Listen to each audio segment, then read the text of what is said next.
all I know now, shouting from the rooftops, lighting on the skyline. As someone who has read around 80 chapters of the Promised Neverland manga, I was really excited to see and anticipate the anime announcement that would come in the near future.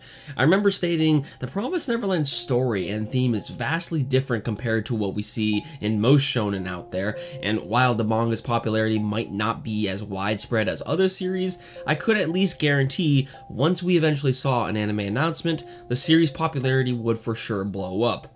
Boy, was I right. The Promised Neverland story takes place at Gracefield House, an orphanage run by the caretakers of the facility. At this facility, the children are taken under the utmost care and even educate the children through various testing programs.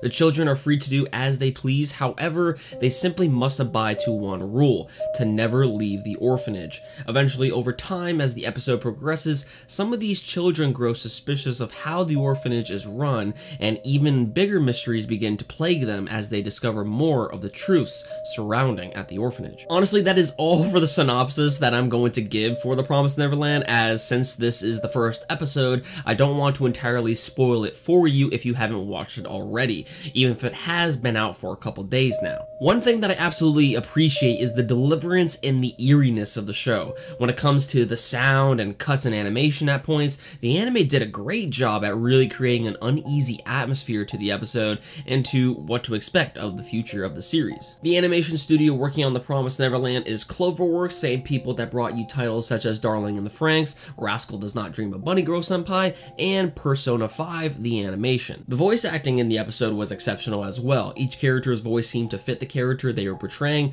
and when it came down to certain segments in the episode in which the character's voices needed to perform drama, I personally found it to be executed very well. The Promised Neverland is definitely a series you don't want to miss this winter 2019 season of anime, as the series is filled with mysteries, thrills, action, and has a really engaging story on top of it all, and there is no doubt in my mind that The Promised Neverland will definitely become something more in the coming months, and I honestly can't wait for Anime Only's reactions to certain episodes, as this series is filled with many, many surprises. Oh, also, before I head out, can we just all agree that the OP Touch Off by Overworld is fire?